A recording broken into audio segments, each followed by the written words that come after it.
Assalamualaikum warahmatullahi wabarakatuh. Kami dari kelompok 3 ingin mempresentasikan chapter 12. Baik, langsung saja akan dimulai oleh teman saya yaitu Ahmad oleh chapter 12. Jadi di sini posisi 4 memiliki keterbatasan jumlah alamat, keamanan dan membutuhkan NAT. Nah, ini ada need for ID for NAT, yaitu tadi untuk menyediakan lebih banyak alamat, keamanan lebih baik dan mendukung IoT. Di sini IP versi 4 dan IP versi 6 berjalan bersama menggunakan dual stack, tunneling atau transfer.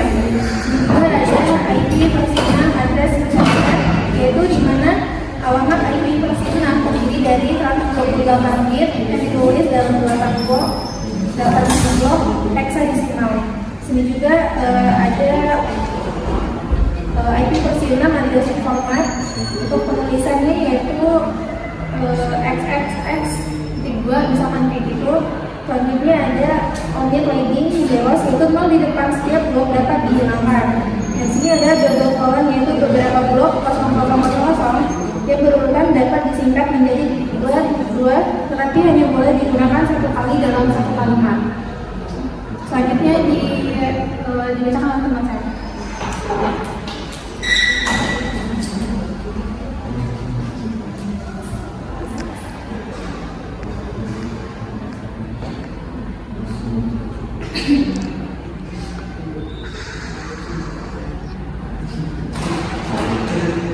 Baik, di sini saya akan membacakan materi tentang dua mesin kita yaitu IPv6 address types. Di sini yang pertama ada unicast, multicast, dan unicast. IPv6 memiliki 3 jenis alamat unicast digunakan untuk komunikasi satu perangkat ke satu perangkat atau one to one. Multicast digunakan untuk mengirim data ke beberapa perangkat dalam satu grup secara bersamaan atau one to many. Unicast memungkinkan beberapa perangkat menggunakan alamat yang sama, tetapi paket akan dikirim ke perangkat yang paling dekat. Berbeda dengan IPv4, IPv6 tidak menggunakan broadcast karena telah digantikan oleh multicast. Lanjut ada IPv6 prefix length. Prefix length menunjukkan jumlah bit yang digunakan sebagai bagian jaringan. Penulisannya menggunakan format seperti /64 yang berarti 64 bit pertama untuk jaringan dan 64 bit sisanya untuk identitas perangkat. Prefix ini penting untuk proses pengalamatan dan routing. Lalu ada type of IPv6 unicast address. Alamat unicast IPv6 terdiri dari 3 jenis yaitu global unicast address untuk akses internet, ring local address untuk komunikasi dalam satu jaringan lokal, dan unicast local address untuk jaringan internal. Ketiganya memiliki fungsi yang berbeda sesuai kebutuhan jaringan. Lalu ada note about the unique local address. Unique local address atau ULA digunakan untuk komunikasi di dalam jaringan privat dan tidak dapat diakses dari internet. Fungsinya mirip dengan alamat private pada IPv4, sehingga cocok digunakan untuk jaringan internal perusahaan atau organisasi. Lalu ada IPv6 GUA, yaitu Global Unicast Address, adalah alamat IPv6 yang dapat diruterkan melalui internet. Lalu ada IPv6 GUA struktur.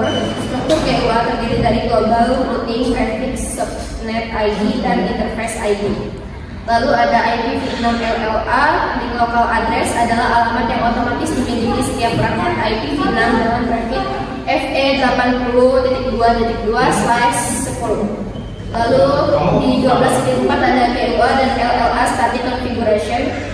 Static GUA Configuration on a router. Konfigurasi static GUA pada router dilakukan dengan memberikan alamat IPv6 secara manual pada interface router. Lalu ada static GUA Configuration on a Windows host.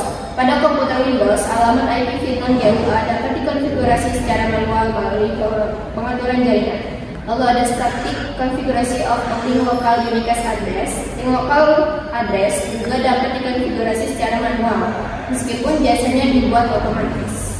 Lalu ada syntax checker GUA and LLA static configuration. Syntax checker digunakan untuk memeriksa apakah konfigurasi IPv6 yang dibuat sudah sesuai dengan syntax yang benar. Baik, segitu penjelasan dari saya, akan dilanjutkan oleh teman saya. Stop. Ayo mas. Selanjutnya yaitu 15.5.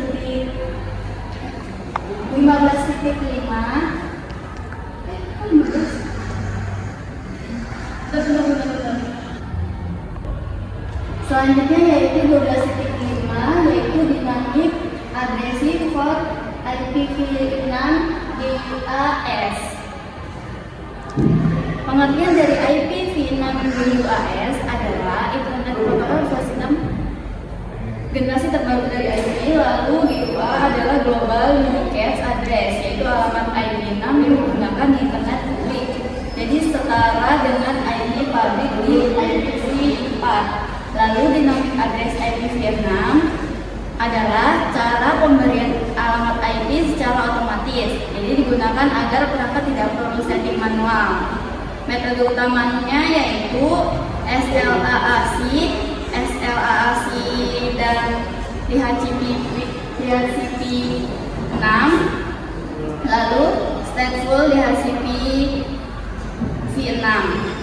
Selanjutnya yaitu RS dan RA message, yaitu router solicitation, dikirim oleh host ke router, memiliki informasi jaringan. Lalu ada router acceptance segment, yaitu dikirim oleh router ke host, memberikan private IPv6, default gateway, dan informasi konfigurasi. Selanjutnya yaitu metode 1, SLAAC. SLAAC adalah Stateless Address Auto Configuration. Lalu host membuat alamat IPv6 sendiri menggunakan prefix dari router interface ID. Tidak membutuhkan DHCP server. Kelebihannya adalah sederhana dan otomatis. Lalu cara kerja SLAAC yaitu pertama harus mengirim RS, lalu router membalas dengan RA. Selanjutnya host mengambil prefix dari RA, lalu host membuat interface ID dan digabung menjadi alamat IPv6. Selanjutnya yaitu metode SLAAC stateless DHCP-V6, yaitu kombinasi SLAAC dan DHCP-V6. SLAAC digunakan untuk alamat IP, DHCP-V6 digunakan untuk DNS server dan informasi tambahan. Disebut stateless karena DHCP tidak menyimpan data klien. Selanjutnya stateful DHCP-V6 yaitu memberikan alamat IP sepenuhnya. Server menyimpan data klien milik DHCP di IPv4. Digunakan jika ingin protokol penuh. Kelebihannya yaitu lebih teratur dan mudah dikelola. Selanjutnya perbandingan metode SLAAC yaitu tanpa server dan otomatis. Lalu SLAAC dan DHCP-V6 yaitu kombinasi fleksibel. Dan stateful DHCP-V6 terpusat dan terkontrol.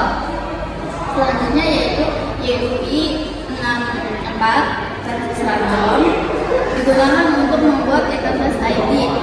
Ada dua metode yaitu YUI 64 dan random. Selanjutnya YUI 64 proses menggunakan MAC address perangkat. Langkahnya adalah MAC dipecah lalu ditambahkan ke FE di tengah. Selanjutnya bit tertentu diubah. Kelebihannya untuk kekurangannya bisa melacak perangkat. Selanjutnya random interface ID dibuat secara acak, tidak menggunakan MAC address. Kelebihannya lebih aman, lalu banyak digunakan pada sistem modern. Selanjutnya perbandingan YUI 64 versus random yaitu YUI 64 stabil dan kurang aman, lalu random lebih aman dan berubah-ubah. Selanjutnya kesimpulannya adalah IPv6 menjadi konfigurasi otomatis. Tiga metode utamanya yaitu SLAAC, lalu SLAAC dan DHCP-V6, lalu stateful DHCP-V6. RS dan RA penting dalam komunikasi awal. Interface ID bisa dibuat menjadi dua yaitu YUI 64 dan random. Selanjutnya akan teman saya. Selanjutnya saya akan menjelaskan sebab 12.6.1 dinamik LLAS. Pada IP versi 6, setiap perangkat secara otomatis memiliki link local address atau LLA dengan prefix FE80.2.2/10. Interface ID dibentuk menggunakan metode EI64 yang memanfaatkan MAC address atau random generator, sehingga setiap antarmuka memiliki LLA yang unik dalam satu link. 6.2 dinamik LLAS pada Windows.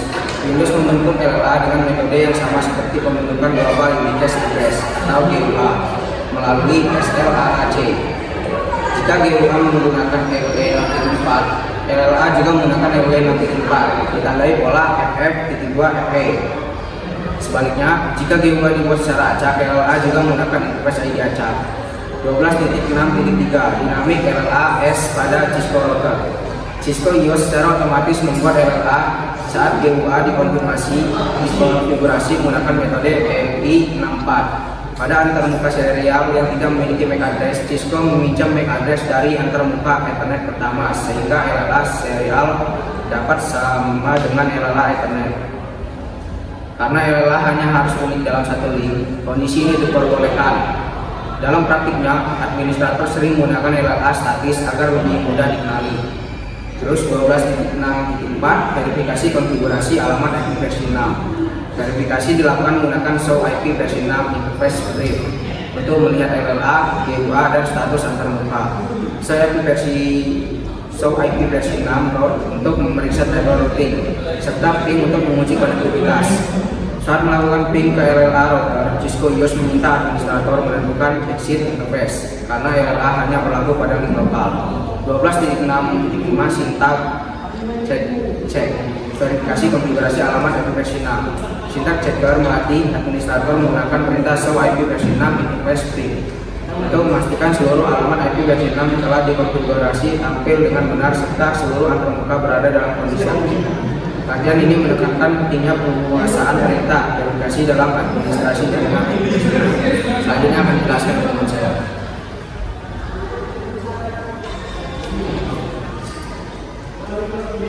Baik, untuk materi selanjutnya yaitu 12.7.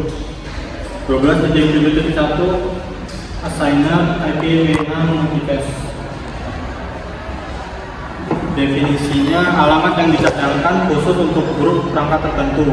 Untuk fungsinya digunakan oleh protokol jaringan untuk berkomunikasi secara efisien hanya dengan perangkat yang memiliki peran spesifik. Kemudian selanjutnya 12.7.2 well-known IPv6 multicast. Alamat prapasang yang otomatis dikenali perangkat. Dua contoh utamanya ada FF02 almost menjangkau semua perangkat IPv6 di satu segmen. Kemudian ada FF02 all routers menjangkau semua router yang mengaktifkan perotaan IPv6. Dan modul 12.7.3 solution IPv6 multicast. Cara kerjanya dipetakan otomatis dari alamat multicast perangkat dan fungsinya resolusi alamat pengganti ARP IPv4 melalui Nextdoor Discovery Protocol. Kemudian ada duplicate address deletion, memastikan tidak ada bentrokan alamat IP dalam satu jaringan. Materi selanjutnya akan dilanjutkan oleh Sarifah.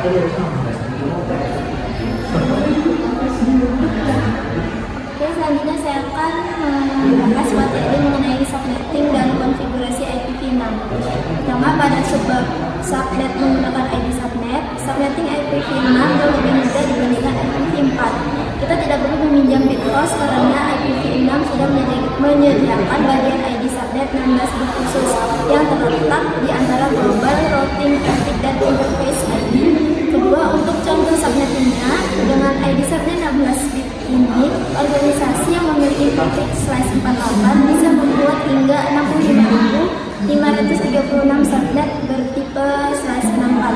Pembuatannya cukup menaikkan nilai hexadesimal secara berurutan, mulai dari 00/64 sampai FFF/64. Ketiga, mengenai alokasi subnet, karena jumlah IP sangat limpah, penghematan alamat tidak lagi menjadi masalah. Setiap segmen jaringan baik LAN maupun router serial antar router router bisa menggunakan panjang prefix /64 yang sama. Terakhir, untuk konfigurasi router, tiap interface router wajib berada di subnet yang berbeda. Contoh perintah pada R1 adalah masuk ke interface menggunakan perintah interface gigabit Ethernet 0/0/0, isi alamat dengan IPv address, lalu aktifkan port lewat perintah no shutdown. Baik, segitu saja presentasi dari kami akhiri. Wassalamualaikum warahmatullahi wabarakatuh.